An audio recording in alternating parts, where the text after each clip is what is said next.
You know, this year, it's been 35 years since our 72 Dolphin team, and we're not looking to go out and pat ourselves on the back, but we just thought that since the Dolphins were in the limelight so much this past season, with the New England Patriots going, I mean, normally the press and the media talk about the 72 Dolphins for like a half a season, and that's until everybody gets a loss.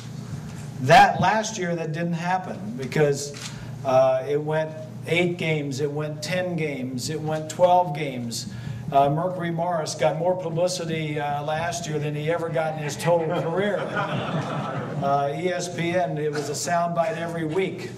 And then I never thought that in the after 18 games, that the New York Giants in the Super Bowl would win. But I was a big Giant fan, and I'm still a big Giant fan today. But anyway, we just thought since that was in the limelight and in the media and in everywhere we go, everybody asks us about last season and how we felt and how it ended up and how it played out.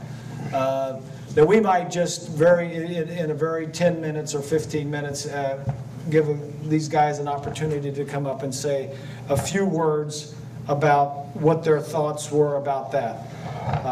First of all, like I said, it's been 35 years. And when it happened, we didn't think it was going to happen. We didn't expect it. All we wanted to do was win the Super Bowl and get back. And after we went undefeated, we said, well, somebody else is going to do it. It's no big thing. But after it went 5 years, and then it went 10 years, and then it went 15 years. The Steelers of the 70s, they won 4 Super Bowls and never went undefeated. And then you have the Dallas Cowboys, and you have the San Francisco 49ers, and all the other teams in the NFL that had their dynasties and never did what we did. Then we kind of hung on to this and said, it must be special if nobody else is going undefeated. So we didn't think it was any of a big deal until 10, 15, 20 years afterwards. We said, wait a minute, if nobody's doing that, that must be pretty special. And it was special because of a lot of people, but mainly it was special because of the guy that was pushing all the buttons, and that was Coach Shula.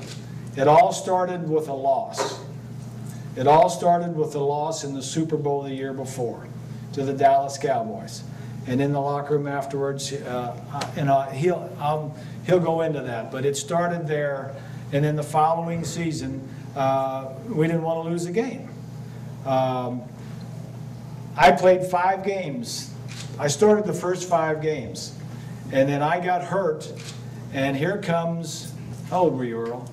I'm old enough. No, at that time. At that time. I think it was 38. That 38-year-old quarterback that hadn't been used very much, well, he was well rested. But Coach Shula brought it in because he knew what Earl could do. Earl came in and won that game and won 10, 12 more, whatever, games. And without Earl Morrow, that Dolphin team would not have gone undefeated.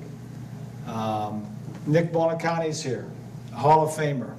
And you know, back then we had the no-name defense. And as Nick said in his induction speech in Canton, he said, he stands here before you representing the no-name defense. When you say Nick Buoniconti and you see his bust in Canton, you see the no-name defense. He's the only guy off of that defense that's in the Hall of Fame.